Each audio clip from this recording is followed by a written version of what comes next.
If we don't pass something on liquor liability, thousands more businesses across the state will fail. Well, the state's broken liquor liability laws claiming another victim this week. Carolina Western Pub in Columbia's Vista, the latest bar or restaurant to say enough already. They're going to close down next month as of now because they simply can't get the insurance they need to keep the doors open and keep conducting business. That $1 million in liability insurance we have talked about so much on that program, that opens up things this Sunday in South Carolina as we get you connected to the Capitol. Liquor liability, just one of the topics we want to hit this week with our friends Catherine Glenn Foster and Dave Wilson. You will have an extra interview with Josh Kimbrell we just heard from there. We talk about this almost every week because we're not getting anywhere. We're not getting anywhere. More businesses are closing. We have 5,500 businesses in our state at risk because the state has not yet passed liquor liability reform. And it makes sense because all these businesses, they're looking at the landscape.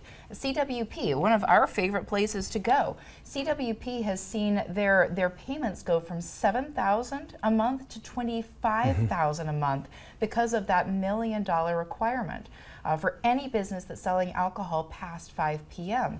And so when you look at that, and when you look at the situation where insurance companies are increasingly defecting from South Carolina and saying we can't even offer insurance here because of the risk, that's a real problem. Yeah, it is. And that's what we heard in the extra that we had with Senator Kimbrell.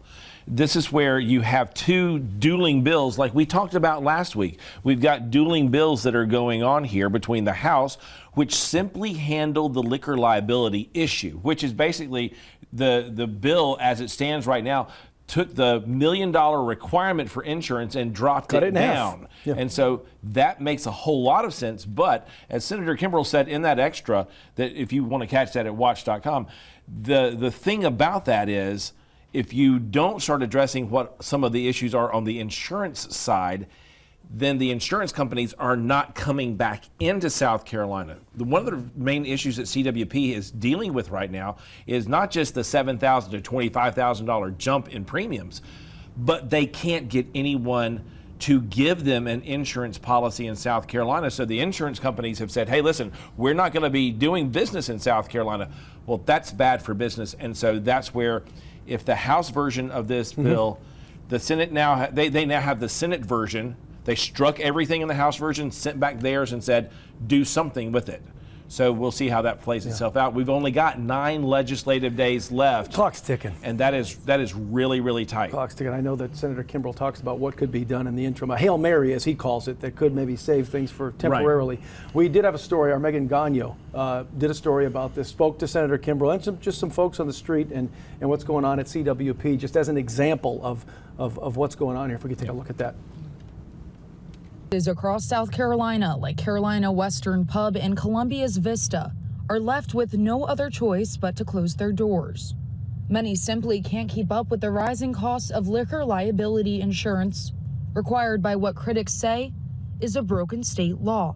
Putting people out of business that are legitimate and functioning as they should, I don't see putting them out of business over insurance. Something has to be done. We cannot adjourn May 8th without passing something on liquor liability. Carolina Western Pub announced on social media this week that they'll be closing May 17th because they can't keep the necessary insurance to keep the doors open.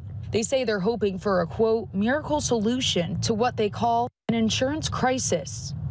But this year, as late as it is, if we don't pass something on liquor liability, thousands more businesses across the state will fail. CWP down the street is a great example of that here locally. Senator Josh Kimbrell says the clock is ticking after the House passed a liquor liability law in a single day, while his chamber, the Senate, debated for a month, eventually passing a plan to reduce liability requirements and get more insurance companies offering policies again in the state. Both plans are very different, so it isn't clear if the House and Senate can reach a compromise before the end of legislative session. But Kimbrell says there could be a short-term fix if they don't. They waive enforcement of it for a year. I think that may be the Hail Mary pass if it comes to that. There's that Hail Mary. But only a short-term fix. Well, because what they can do is they can actually put that into the budget this year as a budget proviso. A budget proviso basically is instructions on how to do something for this 1 year budget period. That is really Might be what we see happen. It's a small maybe. Band-Aid on a very big wound that is hindering a whole lot of businesses in South Carolina. It's a serious issue, but we do have to take a look at one more thing on this topic. Representative Justin Bamberg is becoming increasingly more amusing in the social media world with his Yes. critiques of how state law is crafted. Yeah. Again, that House plan about liquor liability, laser focused. The Senate plan, not so much. Exactly. Here's what Mr. Bamberg posted we have just a section of his 44-minute critique. This is about 44 seconds of it, Justin Bamberg. When you pass laws and you put hopes and prayers in, I really believe in these insurance companies. I know that if we do this and we make these changes to the law in this state, the insurance company's gonna do the right thing. I believe it. No, you sound stupid.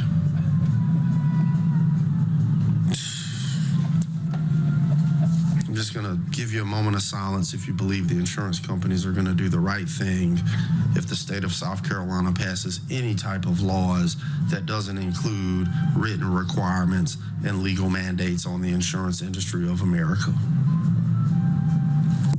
Come on, y'all. We grown lawmakers. We're not little kids, and we ain't no naive dummies either. Speaking of liquor Yeah. liability, I saw a half-empty bottle of Johnny Walker back there. There's a little bottle of Yes. something in that one. But still, he boiled it down pretty well. And it's true. It really is true because it's the Senate version that creates those incentives Yeah.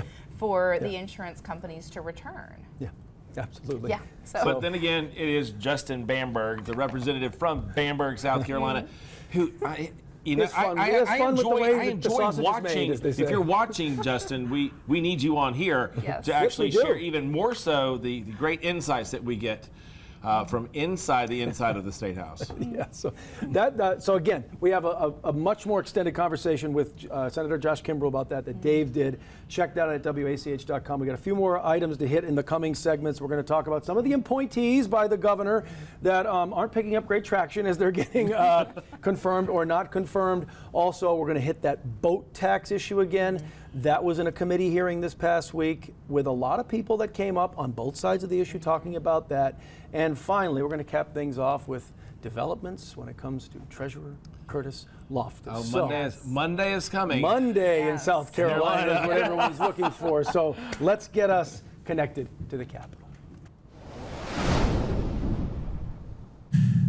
Under your leadership, you are not going to be coming back in front of the General Assembly with regs or proposed statutes that would have us make choices on the basis of your climate scientists and their theories about man-made climate change.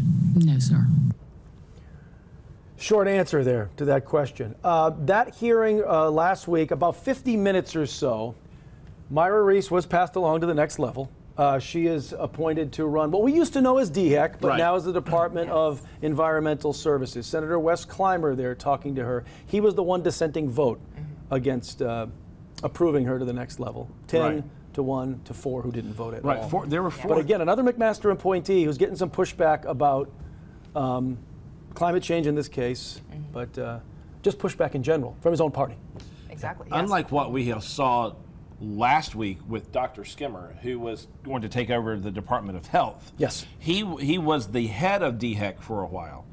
And then when the General Assembly split DHEC, the Department of Health and Environmental Control split them into two different departments. Mega agency. It took a mega agency, broke it into two.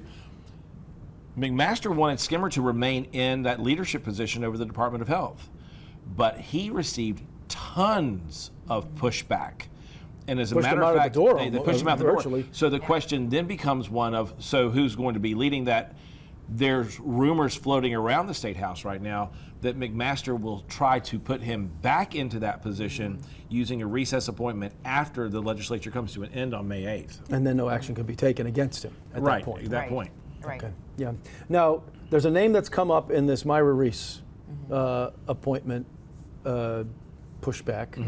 And it's a name that we've heard before if we've been paying attention to what goes along the coast. The name Ram Reddy, activist in the Low Country, would seemingly have an axe to grind with what we knew as DHEC in the past. That's him right there from an interview about a year ago or so when he was trying to build a seawall on his property. DHEC says, no way, there's the seawall. Got hit with a multi-$100,000 fine, $300,000 I believe. That's right. So essentially, Ron Reddy has come out against Reese's nomination because of this $289,000 fine for having built a seawall, according to the agencies, in violation of state code. And so he has taken exception to that and is pushing back hard against this nomination, essentially saying this is a 30-year bureaucrat who should not be running the government, is using her power in a heavy-handed way. Now, there's been a lot of pushback on that as well, when people are saying no. In fact, she's using her power fairly. He should not have built the seawall. It puts his neighbors at risk for their own land. So a lot lot of contention there. Yeah. So he's put his money where his mouth is. He's put $2.5 million of his money where his mouth is, and actually started Doge SC. So to follow off of what we see in Doge in Washington with Elon Musk, you've now got a multimillionaire on the coast of South Carolina who has established the Doge of South Carolina and is putting $2.5 million and has said he will use that in primary races in South Carolina to find people who are going to be more looking towards efficiencies in government and ways to shrink the size of government and the impact, because, you know, to the point that we have here, he built a seawall to protect his house and to protect his property, but unfortunately was in violation of state law, and he does receive a $289,000 fine. So what's going to be happening with that? That was a big push against Reese. Will she make it on through? She'll probably make it on through the Senate. She'll probably get rubber stamped through the Senate, yeah. But when you have opposition coming from folks like Reddy, just like we saw opposition coming with Skinner, where's the rest of the opposition going to come? And this has been a big pushback against Governor McMaster, because people are saying, why aren't you putting people in the leadership positions who think more like us? And so that is leaving a lot of questions in hand right now. And even with the federal Doge, you see the same kind of thing happening, where in many cases experience is being used as a black mark against you. And so Reese's 30 years of experience, she has done a couple of things that people haven't agreed with, and that's resulting in this $2.5 million pushback. Right, and that's something that expect to see Ron Reddy's name coming up again and again, when especially as we get into the gubernatorial race, as we get into primaries in South Carolina, because remember, next year's election, we're electing every member of the House again and every constitutional officer, the governor, the lieutenant governor, the comptroller general, the treasurer. That will be in and of itself another interesting thing, which we will be talking about in just a little bit. Yeah. We're going to close the show with that. But next up, another topic we've been talking about is boat taxes. If we could move along to that. We had some talking about that at the State House this past week. I know today we're going to hear a lot about tax cuts and tax shifts. We're going to hear that this is a tax shift on other people, but here's the reality. Tax cuts are made all the time at every level of government, but don't tell taxpayers that are overburdened and the worst in the country that less than 1% in a lot of counties' budgets will close fire stations or gut EMS. That's a false choice that's being used to scare the public. I pay more personal property taxes on these boats than I do on my nice brick home and my 56 acres of land.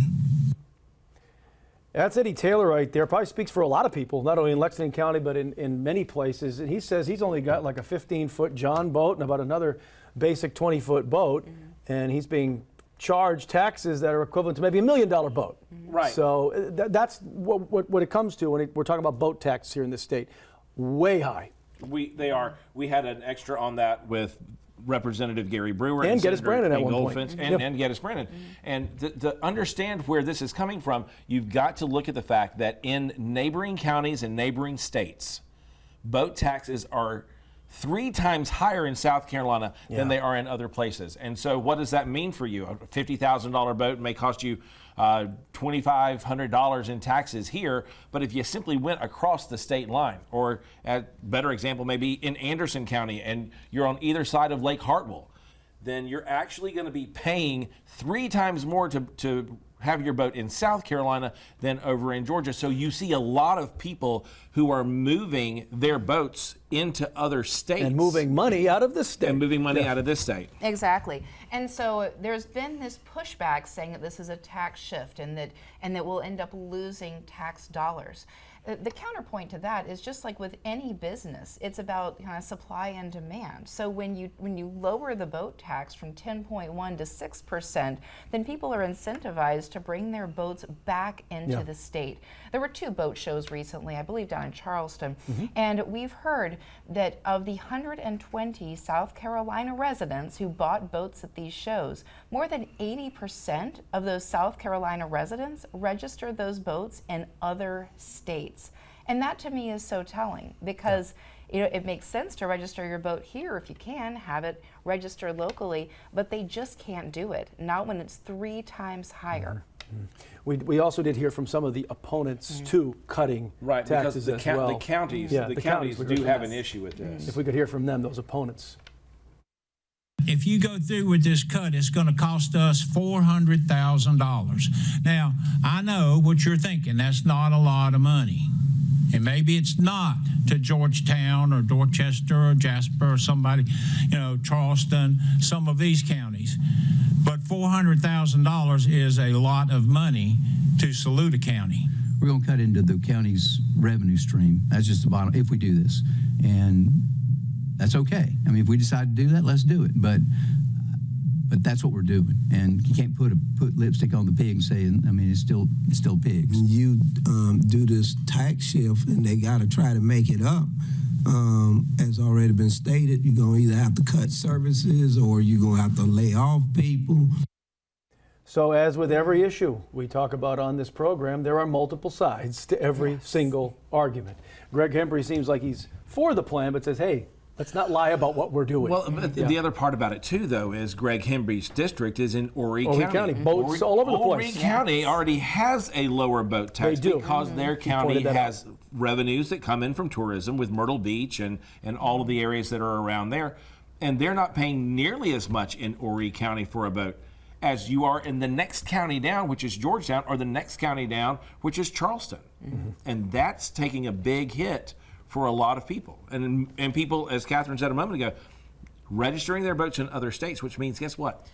That revenue is not being done in South Carolina. The taxes aren't in South Carolina. When this tax went into effect, Myrtle Beach lowered their tax down to 6%.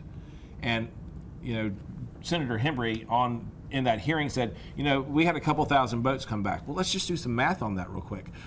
A couple thousand boats at, let's just say, $800 a piece in taxes instead of $3,000. Those boats coming back into Georgetown County bring revenue back into Horry County or Georgetown County or whichever county it might be. And that's what they're saying right now is people want to be able to have their boats here, register their boats here, and the taxes remain here. Right. You may be making less per boat as a county, but if you have thousands more boats, overall it's a win. Yeah. And if you go back to the Connect to the Capital Extra that we had the other day with Senator Goldfinch, he actually talked about the fact that it was cheaper for him to buy a piece of land in North Carolina and to register his boat in North Carolina than it was for him to pay the taxes in Georgetown County where he lives. Yeah. And that's one of those things that we've got to start asking, how do we get more people to buy here and stay here so the dollars stay here and help our economy? And that's another measure, too, that the clock's ticking. Yeah. Yes. With just the legislative days that remain. Not many. They're in the single digits now. Right. So that might be another wait and see till maybe next year. We'll see how that goes.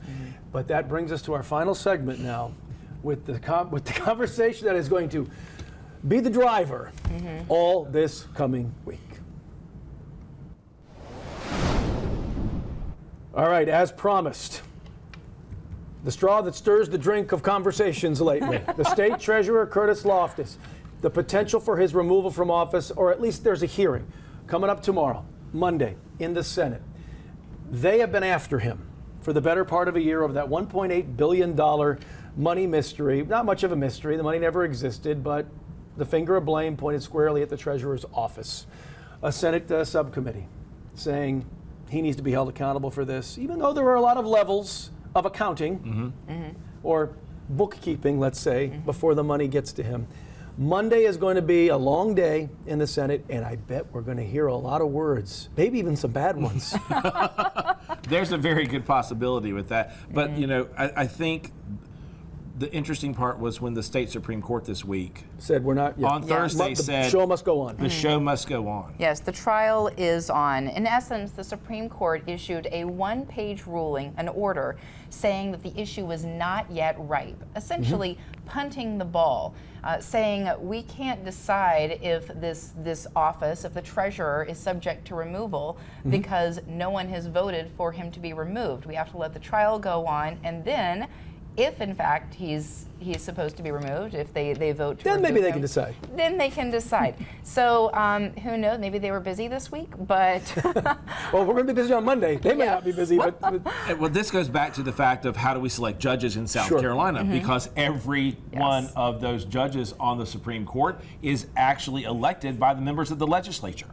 And so in that particular case, they're having to also, let's just be honest here, are they asking the question, is my job going to be up for grabs here? Am I going to be in the same type of situation? Which is a comment that Loftis made. He sure did, right on this desk. show. Yes. He made that comment. So the question then has to be asked, if it's going to happen to me, who else is it going to happen to?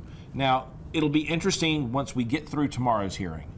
Once we actually hear the evidence that's presented, we hear his response, and we see how the Senate acts, because it's a 2/3 vote of the Senate to do this, but that doesn't remove him yet. They need the House to do that. They need first the House to call a hearing, and then get a 2/3 vote for removal from them too. Exactly. I don't think they're going to do that. The Senate, I think, will get their 2/3 vote, but that might be where it ends. I suspect that it will, and so it may not get back to the state Supreme Court, but if it does, it will be very interesting because, of course, there's a judicial code of ethics, and so they, even though they have to weigh that issue of how they got in that seat, nonetheless, it's all about the law and it's about justice. And so we do trust that they will come to the right decision. It's just a question of when it may happen. Two things we do know for sure. We're going to have a fireworks show before July 4th tomorrow. It's going to be in Columbia under the State House Dome in the Senate. Right. So you can watch that streaming, of course, live if that's up your alley. And those of you that watch the show, it is. And get your popcorn ready. And, and we have already scheduled to have Senator Stephen Goldfinch in for a Connect to the Capitol Extra. So right after that, if you're watching this on Sunday, then on Monday we're going to have Senator Goldfinch right back here. He is one of the two senators who are basically prosecuting this case. Think about it like that. The 46 members of the Senate are the jury, and two of those members are prosecuting this case against Loftis. So you've got Goldfinch and Senator Larry Grooms, who we've also had on the air about this. And so that's maybe part of the question that the Supreme Court may be asking. That's just one thing happening this week. We got our graphic with everything to watch this week as we look ahead for things that we can do. We know that the House is also coming back in session. Right. That's one other thing. They are on furlough this week for break. So that's number one. They return after their break. They had some committee meetings this past week, but nothing too heavy lifting. Also, we know, we just talked about that, the Loftis removal hearing in the Senate. Also in the Senate after that, they're going to get to the state budget, where maybe they'll attach a proviso about that liquor liability. You never know. Possibility. You never know. And one interesting thing with that is they have declared no earmarks this year. That has been anywhere from $400 to $700 million in the budget every year for special projects back home. The Senator Harvey Peeler, the chairman of Senate Finance, has said, not this year. Not this year. That's the only way that we're going to actually balance the budget. No arenas, no police stations, no recreation facilities. And finally, to look ahead to another big ticket item, a committee in the House will hear about casino gambling, that project that a developer wants to do in Orangeburg County at the site of the old Santee outlet malls. The building is there, the land is there, they want to put a casino there, but they have to make sure that gambling's legal in the state first. So that's something to watch on Tuesday. That's happening on Tuesday. So they may have put the cart before the horse, but maybe not, because things are maybe and that's the way you have to do this. That's the way of business. But it's going to be a busy week at the State House. We may be out of gas by the end of Monday. The casino thing might be like, no, yeah, okay, after Monday. But we do hope that you connect with our Connect to the Capitol extras on WACH.com because we have this conversation here and you hear from some folks, but we really take the time to get into some in-depth conversations. Yeah. We've had the Speaker of the House, we've had the Attorney General, we've had folks on specific the bills. Treasurer. Edge of the Treasurer, exactly. And so that is a place that we want to make sure that you are remaining connected to the Capitol and everything that we have going on there. All right, another good week. Next week, we might need 4 hours. And that's just for the removal hearings. Exactly. That's going to do it. Thanks for joining us this Sunday in South Carolina. We will see you again next week. Happy Easter.